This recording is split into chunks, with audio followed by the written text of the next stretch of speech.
Unsolved murders in quiet towns with eerie patterns. The night is always quietest in small towns. No honking cars, no bustling nightlife, just the chirping of crickets and the occasional street lamp humming in the stillness. Yet it is often in these sleepy, seemingly safe places where the most chilling mysteries unfold. Cases of murder so puzzling and eerie they defy explanation, leaving behind only whispers of fear. This first part begins with the unspoken truth of true crime. Evil doesn't just haunt big cities. It lurks in the unlikeliest corners of quiet America, rural Europe, and forgotten villages worldwide. When murders strike in these towns, the effect is magnified because everyone knows everyone, and when the killer remains at large, the paranoia spreads like wildfire.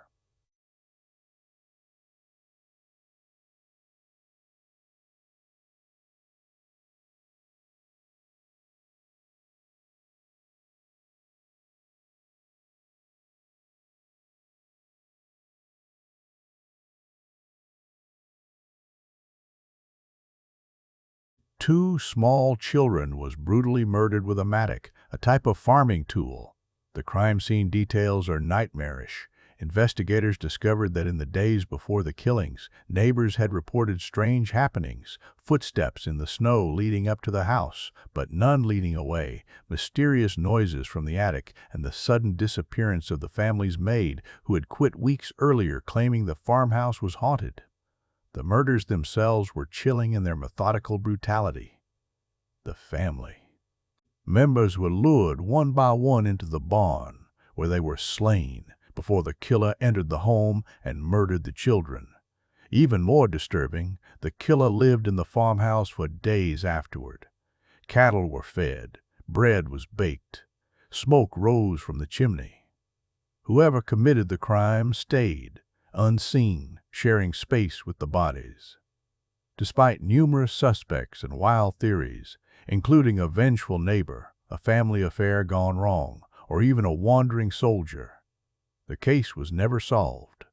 To this day, Hinterkaifeck remains one of Europe's most terrifying unsolved mass murders, a crime that feels less like human action and more like the work of something otherworldly. The Villisca Axe, murders Iowa, USA, 1912.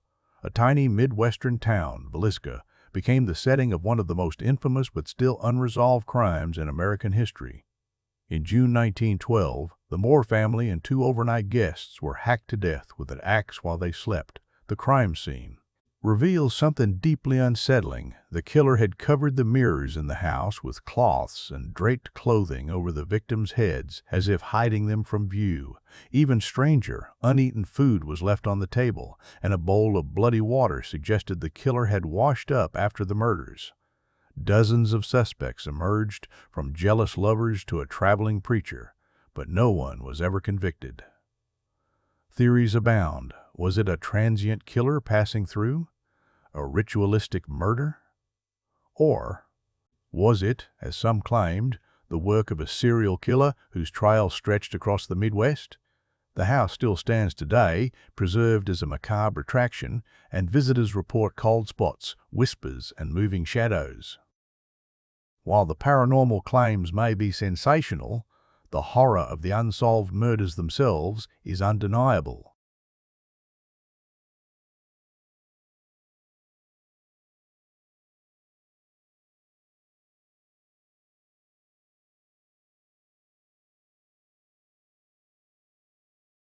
Murders, Mystery, New Jersey, USA, in a scene that seemed ripped from a Gothic novel. They were posed side by side beneath a tree, with love letters scattered between them.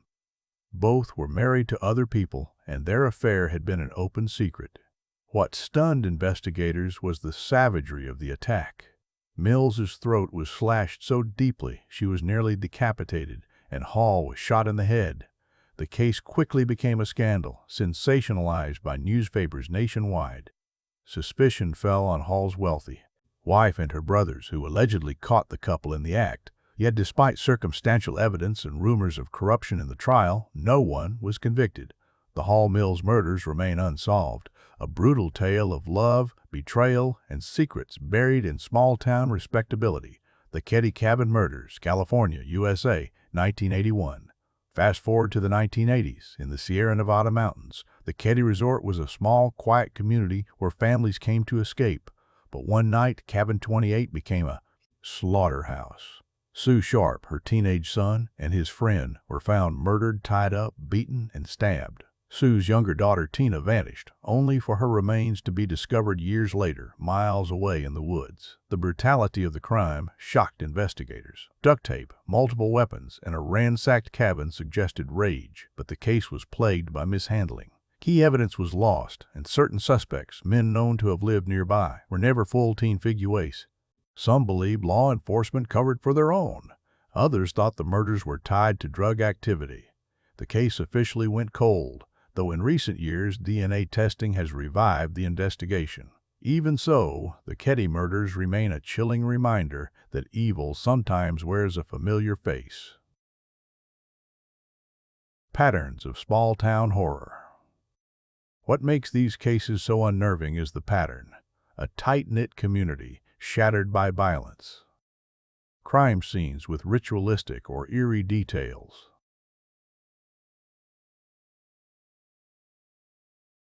May have been someone the victims knew well. These cases don't just remain unsolved, they linger in collective memory, shaping the folklore of the towns themselves. Generations grow up with the stories whispered at night: the farm where unseen killers walked, the house where the mirrors were covered, the cabin that hides a mystery. Evil doesn't announce itself in small towns. It slips quietly into homes, barns, and cabins, leaving only echoes of fear.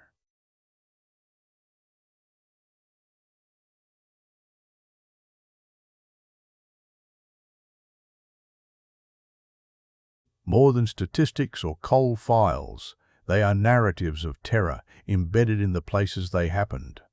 Hinterkaifeck, Villisca, Hall, Mills, Ketty, each name carries weight, not because the crimes were solved, but because they never were. This is only the beginning. As we continue, we'll unravel stories of strange disappearances, cursed thefts, and the eerie ways in which crime sometimes brushes against the supernatural. In the end, what chills us most is not the act of violence itself, but the silence that follows. The unanswered questions. The faceless presence of a killer who was never caught. Disappearances and haunted thefts. Some crimes haunt us not only because of the brutality of violence, but because of the void they leave behind. An unsolved murder terrifies, yes, but a disappearance gnaws at the imagination in a different way. A missing person is not just gone, they are a question mark walking through time. And when those disappearances link back to crime scenes, or when stolen objects carry legacies of curses and misfortune, the horror transforms into something almost supernatural. In this second chapter, we step into the twilight zone, where true crime blurs into folklore, where vanishing people and stolen treasures leave a trail of whispers and shadows.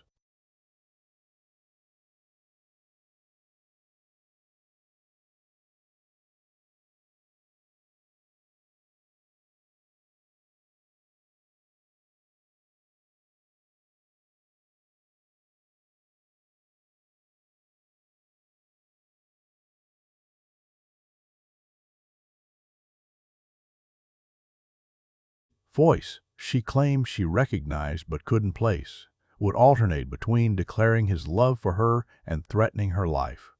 On May 28, 1980, after taking a coworker to the hospital for a minor emergency, Dorothy went to retrieve her car from the parking lot. Minutes later, her car sped past her friends and out of sight. She never returned. Her body was found years later, partially burned, in a remote area. The phone calls didn't stop, even after Dorothy vanished. Her family received chilling messages from the same man, taunting them with hints about her fate. Despite investigations and voice analysis, the caller was never identified. Dorothy's disappearance, and the twisted mind behind it, remains a haunting cold case. The Springfield, 3, Missouri, 1992. On June 7, 1992, 3 women, Cheryl Levitt, her daughter Susie Streeter, and Susie's friend Stacy McCall vanished from a small Springfield home without a trace. The house showed signs of sudden departure, but no signs of struggle. Over the years, countless theories emerged. Some believed the women were abducted by human traffickers. Others pointed to a possible stalker or even a police cover-up. The most chilling detail came later. A witness claimed he had seen a man driving a van near the house that night with a frightened young woman in the passenger seat mouthing the words, "Help me." The women were never found, and their disappearance remains one of Missouri's darkest, unsolved cases. To this day, the Springfield Police Department receives tips from people claiming to have seen the trio in various places across the country, like ghostly echoes refusing to rest. The vanishing of Louis Le Prince.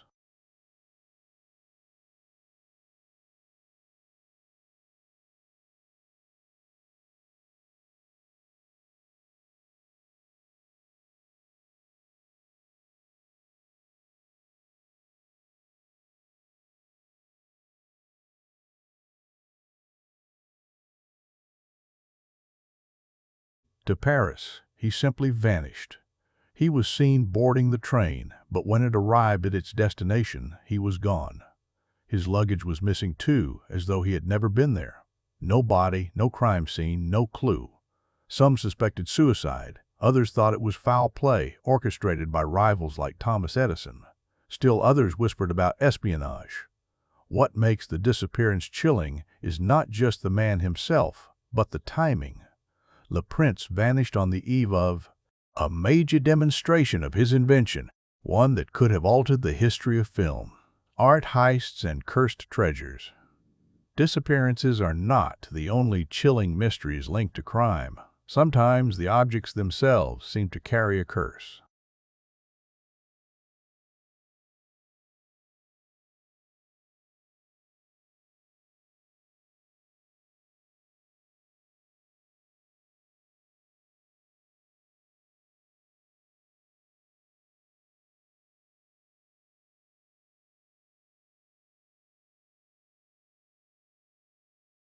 But what makes the heist eerie is the lore that grew around it. Several of those who tried to track the art suffered sudden deaths, illnesses, or ruin. Some whisper the stolen works were cursed, punishing anyone who handled them.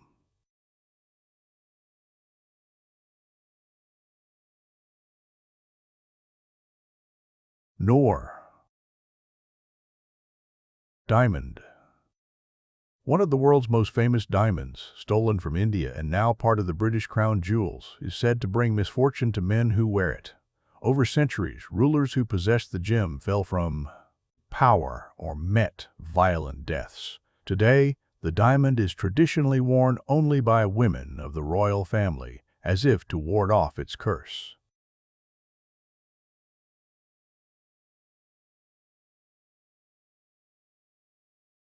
The Amber Room.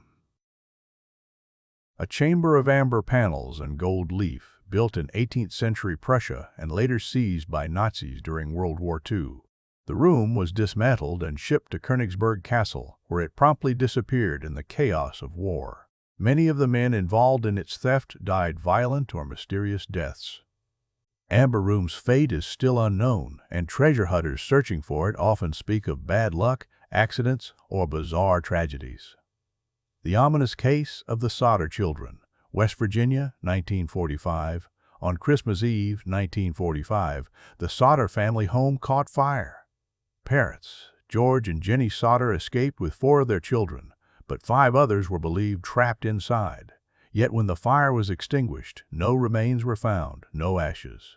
Theories spiraled. Had the children been kidnapped? Had the children been kidnapped? Had someone set the fire to cover up a crime?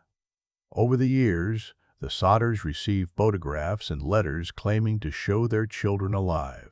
A mysterious photo arrived in 1967 of a man resembling their missing son Louis, with strange writing on the back. Was it a cruel hoax or proof of something darker? The Sodder case remains an eerie blend of tragedy, crime, and unsolved disappearance, a Christmas mystery with no resolution.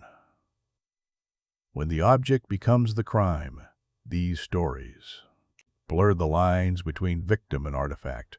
Sometimes the vanished are never found, leaving behind empty rooms and unanswered questions.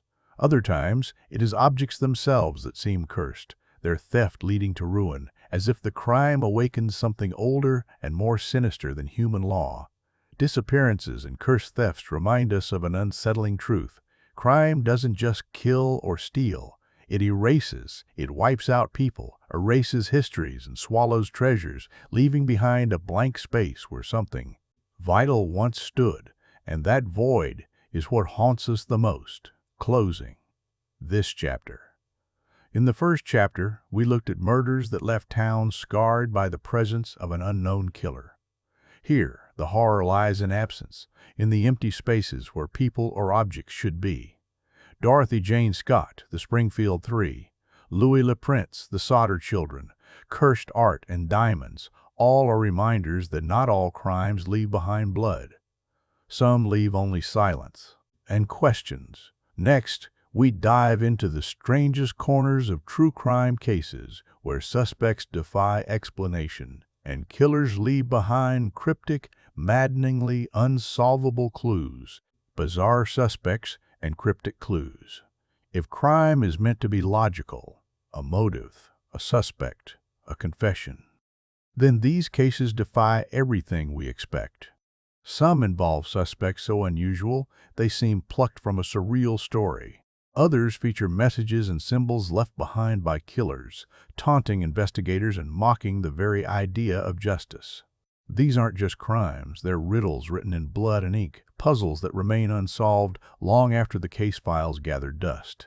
This is the realm of bizarre suspects and cryptic clues. Here, true crime steps into the uncanny, where killers act like playwrights, staging their crimes for an audience that will never quite understand the performance.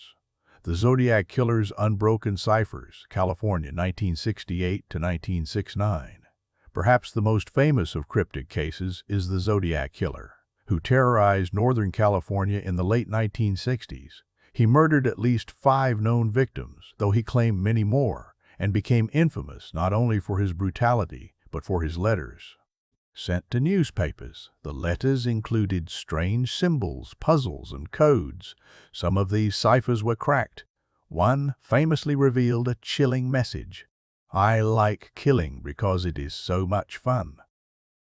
But others remain unsolved to this day, decades later, even with advanced cryptographic techniques applied by both law enforcement and amateur sleuths.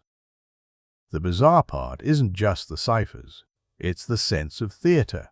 Zodiac demanded his letters be printed in newspapers, threatened mass killings, and signed off with a symbol resembling a crosshair. He turned murder into performance art, and his taunting clues have kept his identity one of the greatest mysteries in American crime. The Hinterland of Strange Suspects, The Ice Cream Blonde Murder, 1935. The actress Velma Todd, nicknamed the Ice Cream Blonde, was found dead in her car on a cold December morning in Hollywood. The cause: carbon monoxide poisoning. Officially, her death was ruled an accident or possibly suicide, but strange details pointed toward foul play. She had been seen arguing with a mobster, she owned a restaurant rumored to attract shady clientele, and whispers circulated that powerful Hollywood insiders wanted her silenced. The suspects ranged from her ex-lover to mob hitmen to jealous rivals. None were ever charged. The bizarre part?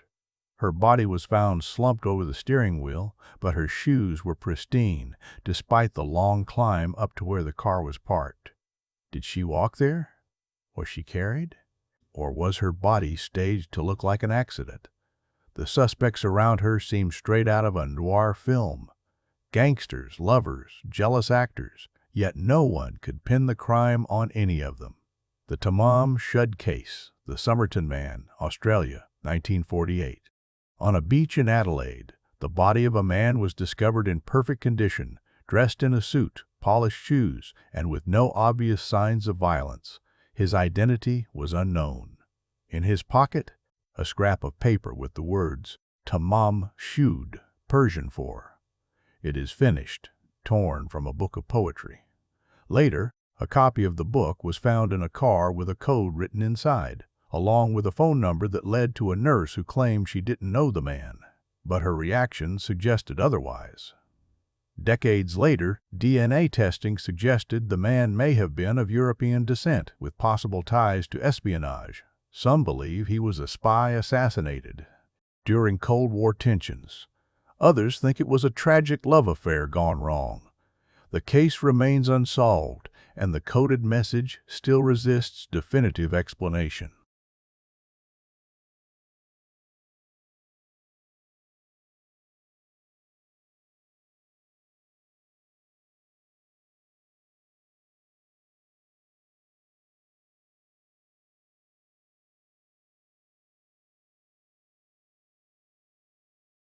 One of the most haunting cold cases in American history, the body of a young boy estimated to be between 3 and 6 years old. Description: the boy had scars suggesting medical procedures, and his hair appeared recently cut, but haphazardly, as if by someone in a rush.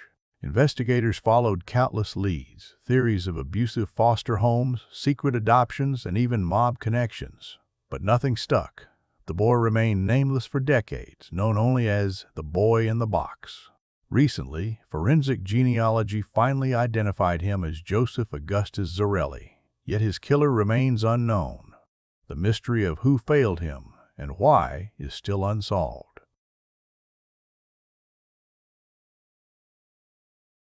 Of Dorothy Kilgallen, New York, 1965.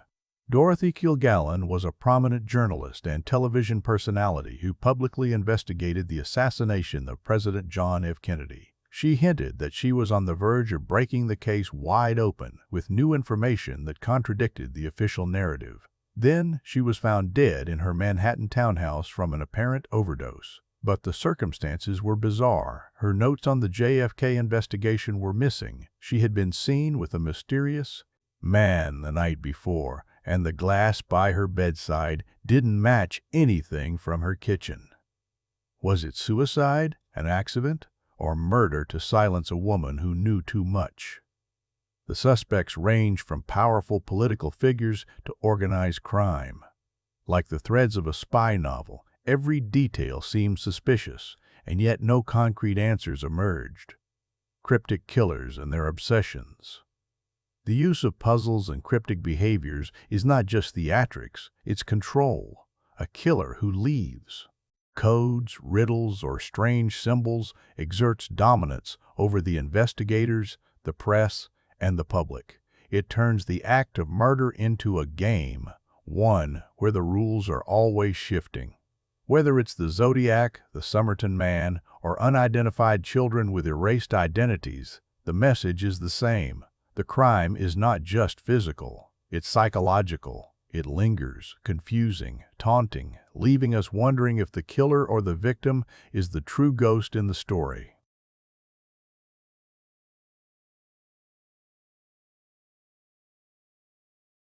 Part 1.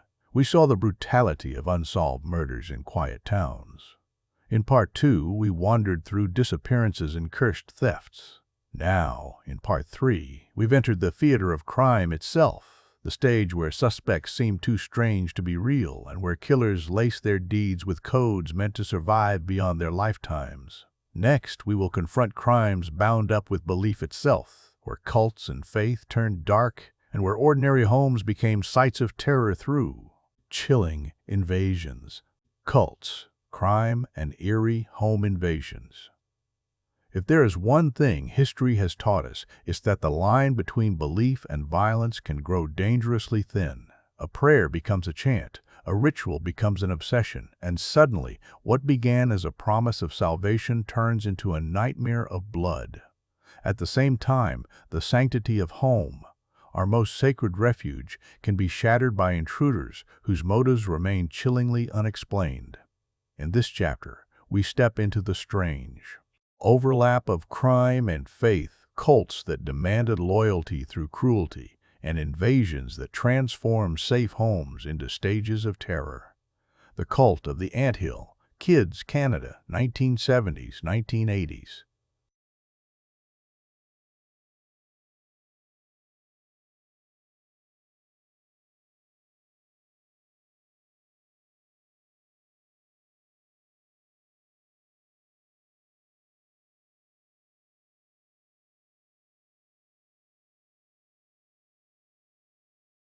What began as a commune in Quebec slowly transformed. These tests included physical torture, starvation, and ritualized punishment. Theriot claimed these acts purified the soul, but in reality, they served only to feed his sadistic power. When one member attempted to escape, she was mutilated in an operation performed by Theriot himself. By the time the cult collapsed, several deaths and countless injuries had occurred. Survivors described their years inside as living in a waking hell.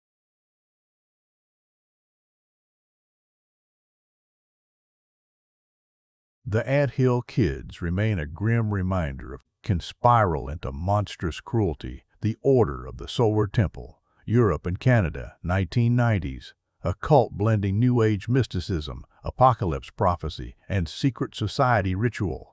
The Order of the Solar Temple convinced members that they were chosen to ascend to a higher plane. In 1994 and 1995, the world learned what that meant. More than 70 members were found dead in Switzerland and Canada, many by suicide, but others by murder.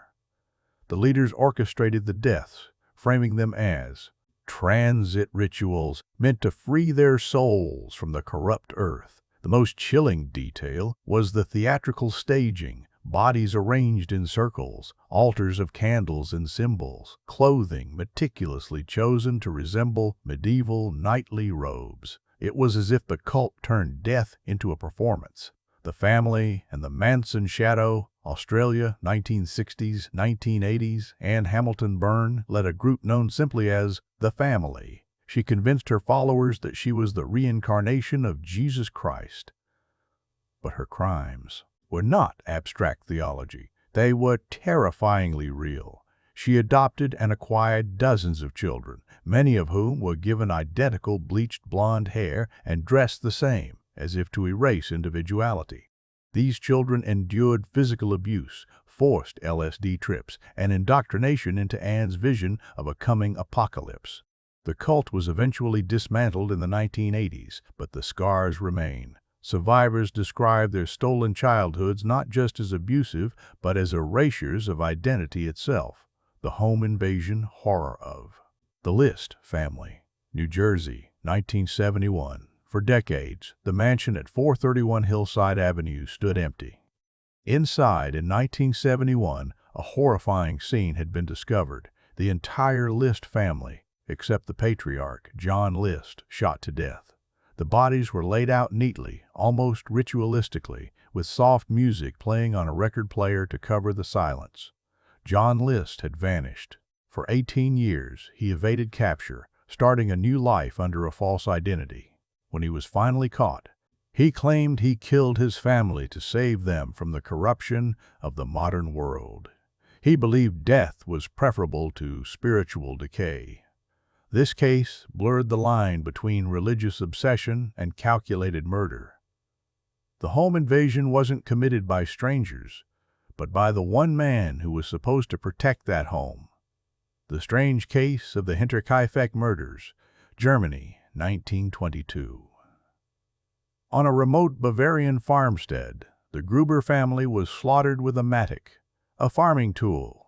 The killer, or killers, remained in the house afterward. Evidence suggested they ate meals, milked the cows, and even slept in the beds while the bodies lay in the barn. The strangest clue came from footprints in the snow, tracks leading into the house, but none leading out. Theories ranged from a disgruntled neighbor to an illegitimate family member seeking revenge. Some whispered of supernatural involvement. Nearly a century later, the case remains one of Europe's most chilling unsolved mysteries.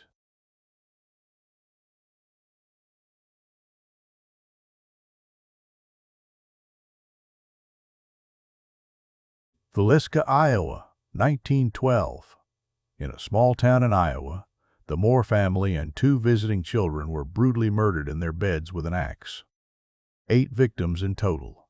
The killer lingered in the house afterward, covering mirrors with cloth, placing clothing over faces, and even cooking food he didn't eat. No one was ever convicted. Suspects included traveling preachers, local rivals, and transient drifters. Yet the crime scene's strange details. The obsessive covering of mirrors, the lingering in the house pointed to someone whose motives went far beyond robbery or rage.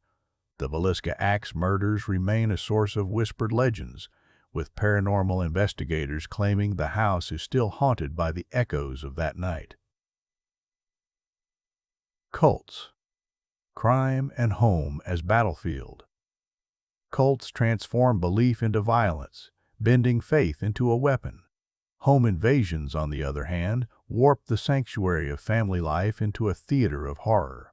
What unites them is the violation of trust, leaders who betray followers, fathers who destroy families, intruders who shatter safety.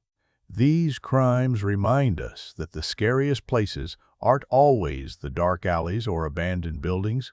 Sometimes it's the living room, sometimes it's the chapel, sometimes it's the bed you thought you'd sleep safely in. Closing this chapter.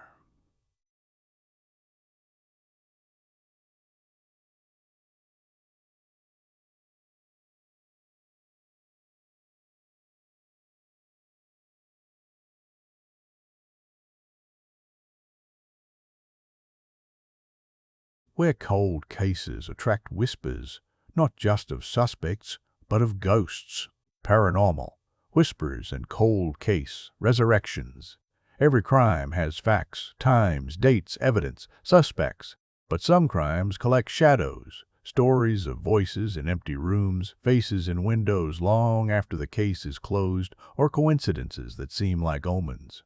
These are the cases where the line between criminal and paranormal blurs, where investigators chase both flesh and blood suspects and the possibility of something beyond explanation.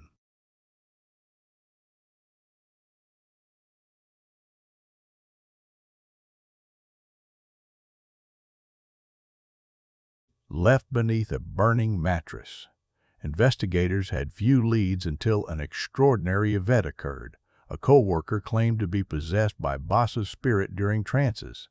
In these states, the voice identified the killer, another hospital employee who had stolen jewelry from her.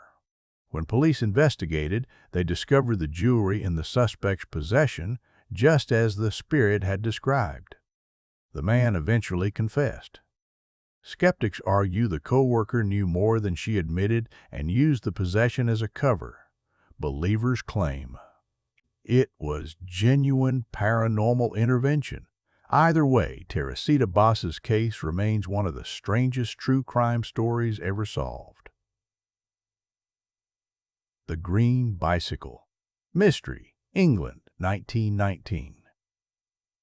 Bella Wright, a young woman, was found shot in the head along a country road. Witnesses last saw her riding with a man on a distinctive green bicycle. Months later, the bicycle was recovered from a canal, and its owner, Ronald Light, became the prime suspect. Yet the evidence was thin, no direct link tied him to the bullet. He was acquitted. What makes the case eerie is how locals began reporting seeing a woman in white riding a bicycle along the same stretch of road at night. Ghost story? Coincidence? Or a community struggling with unsolved trauma? The haunting reports continue to this day, giving the murder a ghostly afterlife.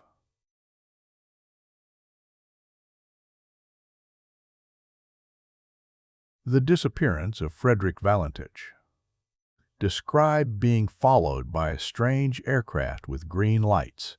He reported the object hovering above him, then said, "It's not an aircraft." Then silence. His plane was never found. Some suggest he became disoriented and crashed. Others think smugglers or secret military tests played a role. But many believe Valentich encountered a UFO. His final words turned a missing person case into one of the most famous paranormal mysteries in aviation history.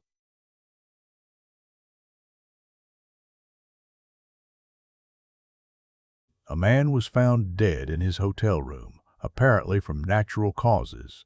Yet strange evidence complicated things: splintered wood, odd drag marks, and signs of forced entry that didn't match a break-in. The medical examiner listed heart failure, but crime scene analysts argued the physical evidence suggested foul play. The case remains contested, with many investigators uneasy about the mismatch between the scene and the conclusion. Guests since have reported strange activity in the room, shadows, knocking, lights flickering, turning a suspicious death into a haunted tale. The Circleville Letters, Ohio, 1970s-1990s. For nearly 2 decades, residents of Circleville, Ohio, were terrorized by anonymous letters exposing alleged secrets, affairs, and scandals. The writer seemed to know intimate details of people's lives and issued chilling threats. One resident, Mary Gillespie, was targeted most aggressively. After her husband died in a suspicious accident, suspicion turned to a man named Paul Freshour. He was convicted of attempted murder after a booby-trapped gun linked to him was found. Yet while he was in prison, the letters continued. To this day, the identity of the Circleville writer remains unknown. Some believe multiple people were involved, others whisper that the letters were more than human, as if the town itself had conjured a curse.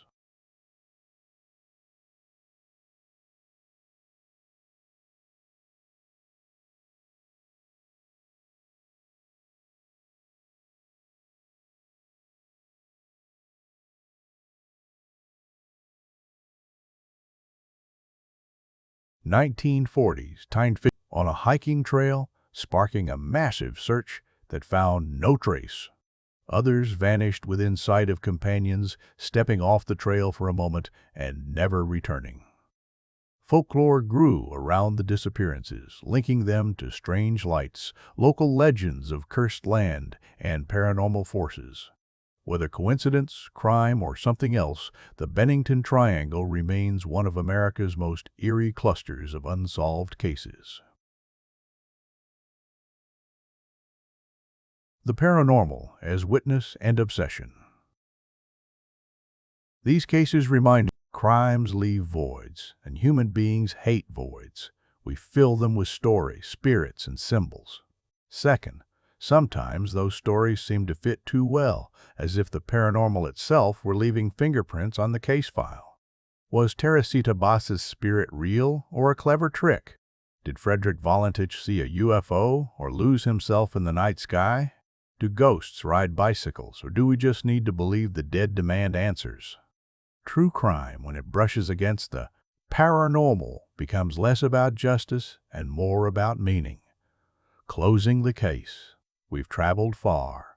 From quiet towns where murders went unsolved, to disappearances tied to cursed objects, to cults and cryptic killers, and finally, to cases whispered about in the same breath as ghosts. The lesson? Crime is not just about law and order. It's about mystery, psychology, and the stories we tell to cope with the inexplicable. Some cases will be solved, others will remain shadows forever. And maybe that's what makes them linger in our minds.